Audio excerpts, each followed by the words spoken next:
Hi, my name is Aya. You're watching Aya Reads, and I'm here to do a forced proximity book recommendations video. So this is one of my favorite tropes. I absolutely adore this trope, and it's a very varied trope because you can have forced proximity in all types of situations, from just being at school together to like the very extreme of like kidnapping, stuff like that. Yeah, I love when especially two people that are very unlikely to have any type of relationship are forced together in some sort, have to navigate that, and also when feelings get involved, obviously that is so great as well.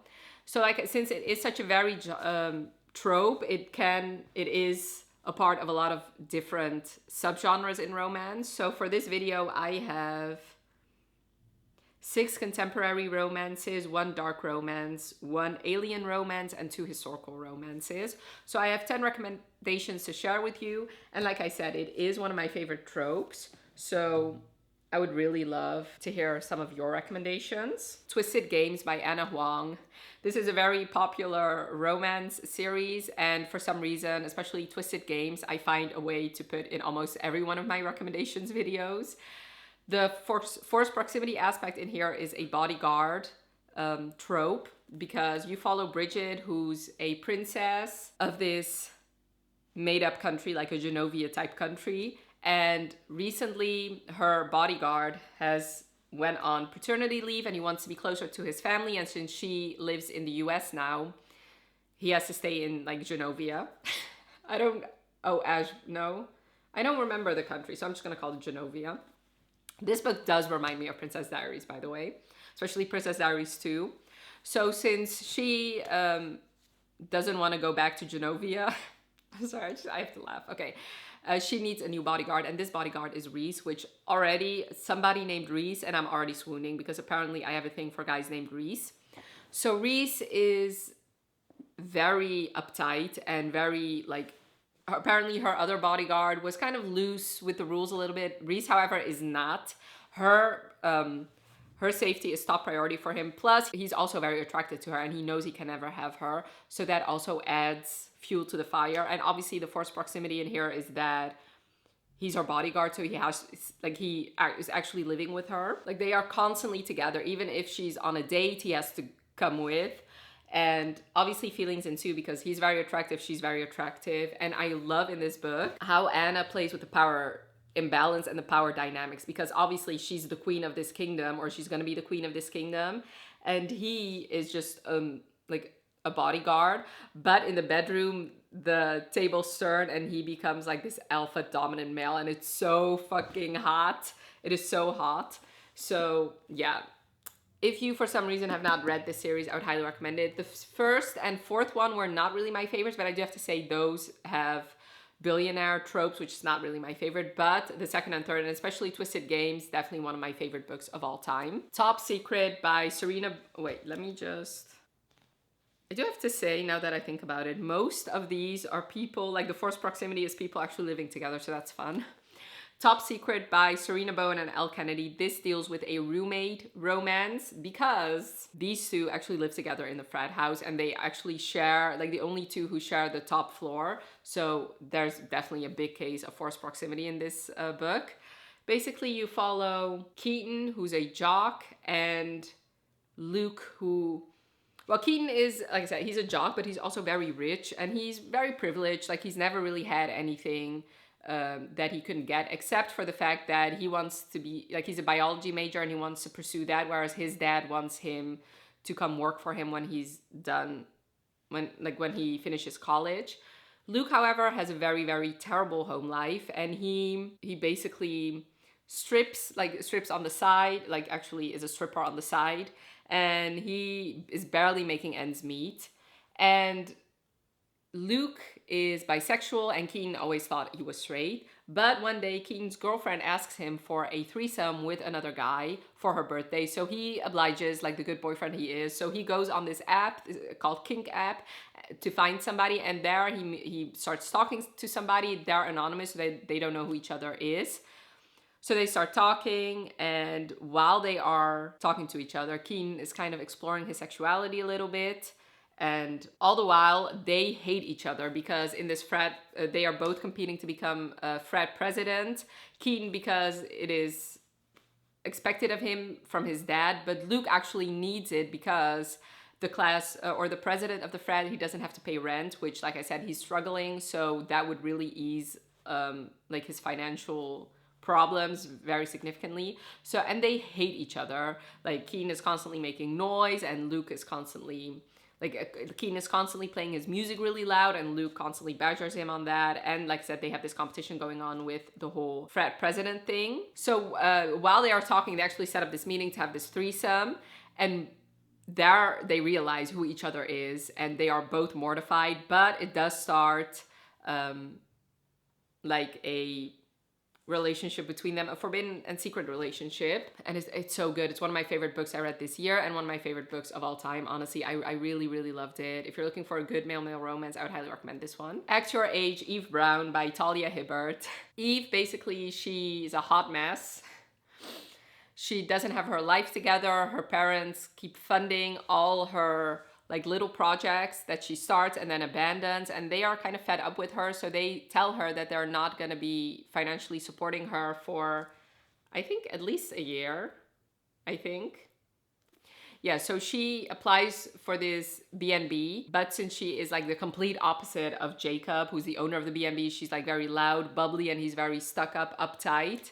So he basically does not hire her, but when she's leaving, she accidentally hits him with her car and she feels so bad that she decides to stay at the B&B to help around until he can get back on his feet. And that is where the forced proximity comes in, because they are living together and working together now and they're constantly around each other and they start developing feelings.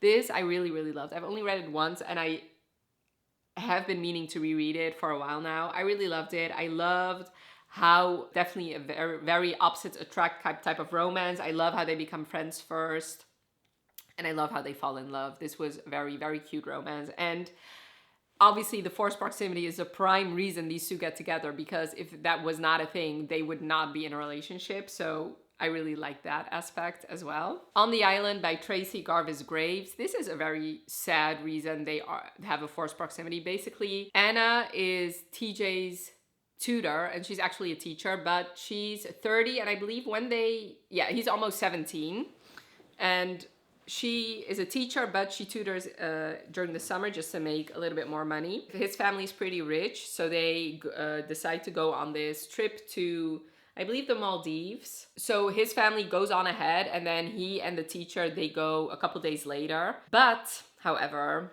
their plane crashes and they get stuck in the middle of nowhere on an island, and they basically have to rely on each other to survive for I think 3 years, or maybe even longer. Anyway, for years. So in that time, TJ has to grow up really fast. When this starts, he's already almost 17, and by the time they get rescued, he's well over 18. And I do have to say, before anything starts between them, he is over 18. So they basically have only each other to rely on to survive in this, like on this island. And eventually feelings start developing between them. Obviously, this is a very big, significant age gap where the woman is older. And, you know, it's fine when they're in their own little bubble on this island. But once they come out of it and into the real world, people start judging them. And that was kind of a pretty big, like very sad part in this book. But this book does definitely stand the test of time. This was published in 2011 and I read it this year actually and really enjoyed it. So yeah, obviously the forced proximity is them actually being forced together on the island. And this is once again a prime example of these two would never ever be in a relationship if not for this forced proximity trope. Heartless by Elsie Silver. This is a single dad nanny romance and the nanny actually lives in their house, so that is where that forced proximity comes in. Basically, this is the second book in the Chestnut Springs series, and Kate is the oldest Eden brother, and he has a son, but no nanny is good enough for him. So Summer, the heroine from the first book, is fed up with him and basically sicks her best friend on him and is like, you know what? She's gonna be your nanny.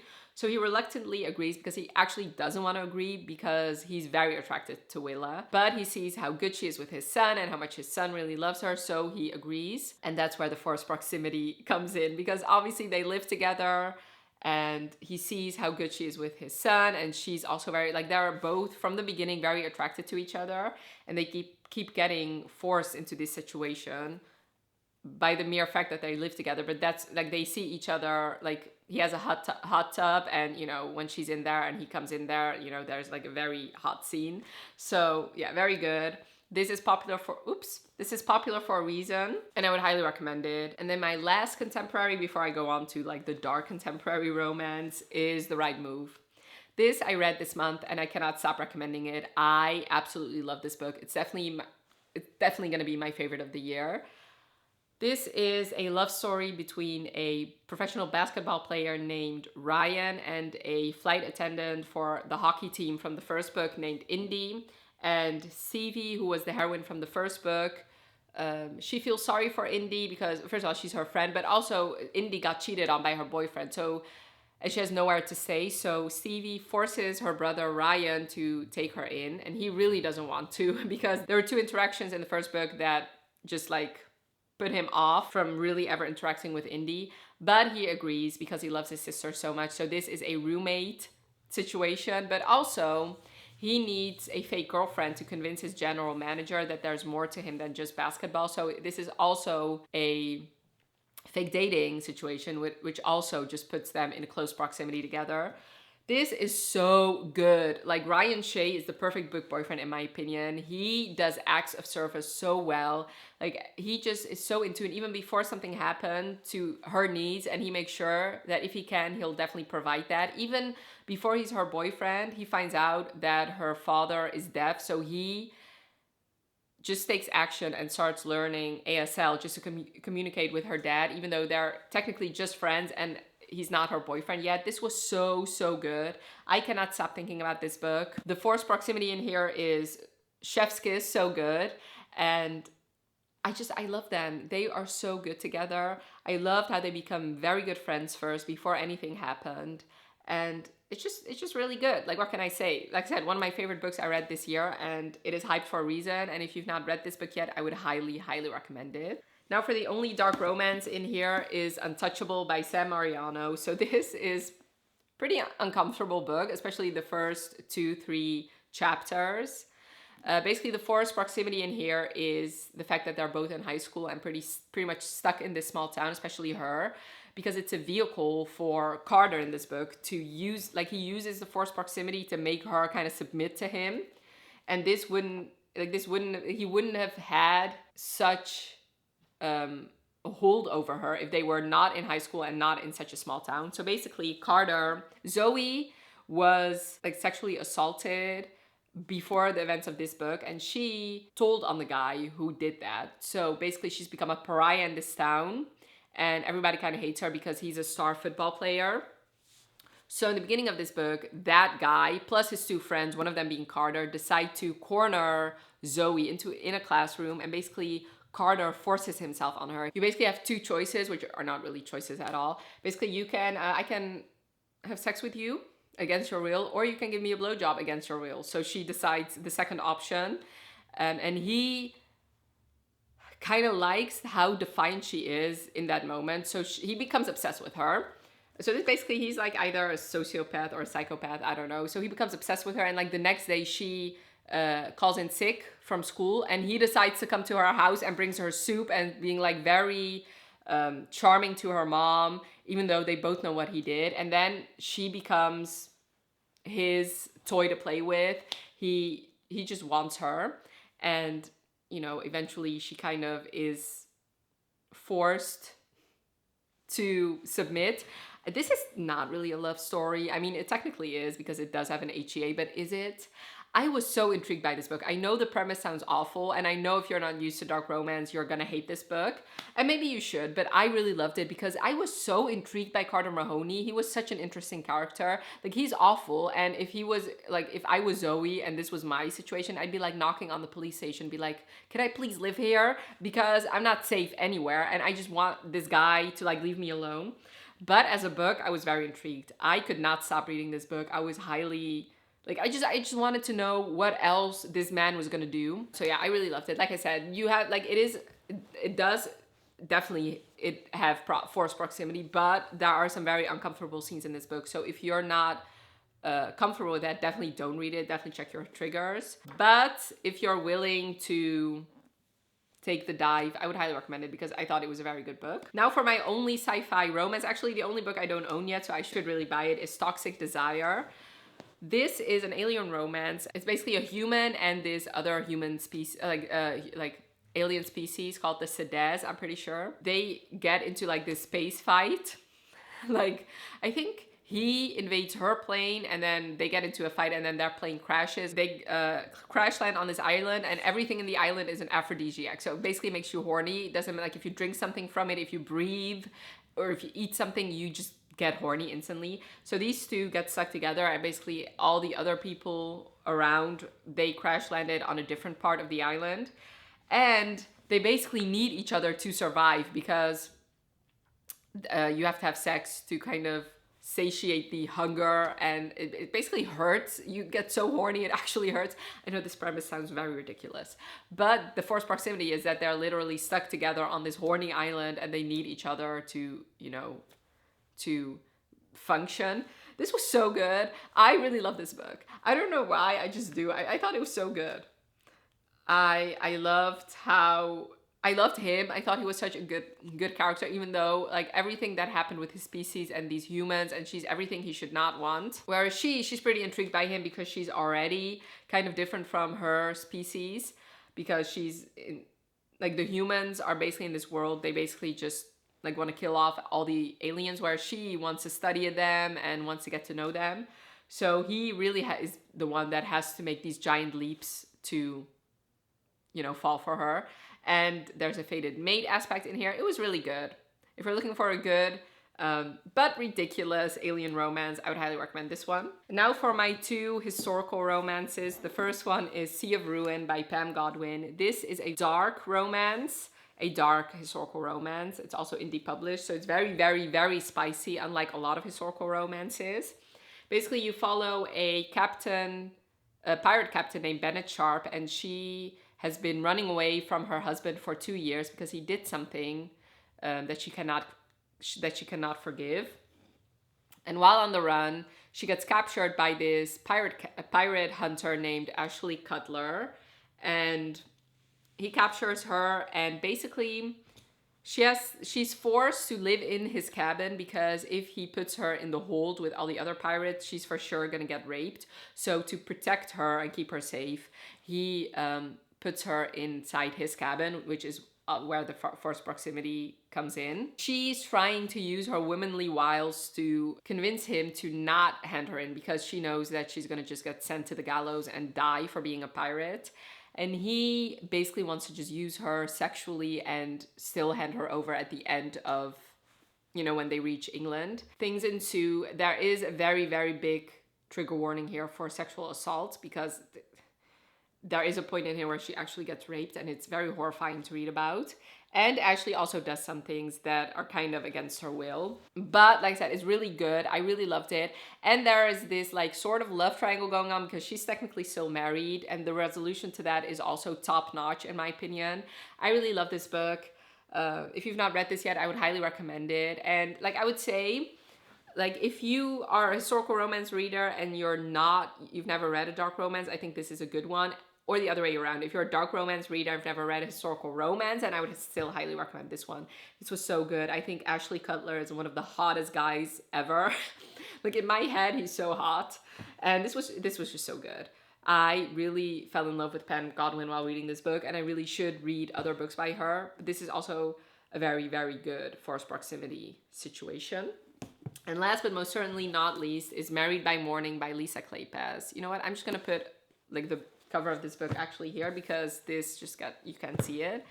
Married by Morning is the fourth book in the Hathaway series by Lisa Kleypas, and unlike all the other ones I talked about, you do really have to read at least the second and third book in this series. But if you're going to do that, you might as well also read the first one because that is another one of my favorites. I loved every single one of the books in the Hathaways, but this one definitely deals a lot with the forced proximity trope because basically you follow Leo and Catherine, and Leo is the head of the household. He's the Viscount, and the Hathaways hire a companion named Catherine. So basically he's her boss, she doesn't give a fuck, honestly. Like the way she just like challenges him, the way she talks back to him is so good. He's basically everything she hates, like a rake, somebody who doesn't really care about the rules, somebody who's very privileged, and she is everything that he doesn't like prim and proper, and he doesn't think that she's attractive at all, and he just thinks she's annoying. But ever since the second book, when she was hired, they're constantly there were some scenes in that book where like they were in forced proximity, and you know something was going on, and he really likes to push her buttons. And like the forced proximity is obviously that they live in like basically the same house, and it was so good. I love this hate to love romance, the way they annoy each other and then it just like combusts all of a sudden and they just are head over heels for each other. I love Leo. I've loved him from the first book, even though he's done some very sucky things. I always knew that there was going to be a redemption arc for him and that I was going to eat it up. Catherine is holding some secrets, and when those come to light, that is also a very, very interesting plot line as well. And I just really love this book. This is my favorite book in one of my favorite series of all time. If you've not read the Hathaway series, I would highly recommend it. And especially Married by Morning is a very, very good forced proximity book in my opinion. So those were my 10 recommendations for forced proximity. Definitely let me know in the comments below if you've read any of them and if you agree with my recommendations. Or if I've convinced you to pick some of these up. And I would really, really love to know some of your forced proximity recommendations, because this is one of my favorite tropes and I would really love to read more of them. So definitely leave your recommendations in the comments below, and I hope you enjoyed this video. Thank you so much for watching. Have a wonderful rest of your day, and I'll talk to you later. Bye.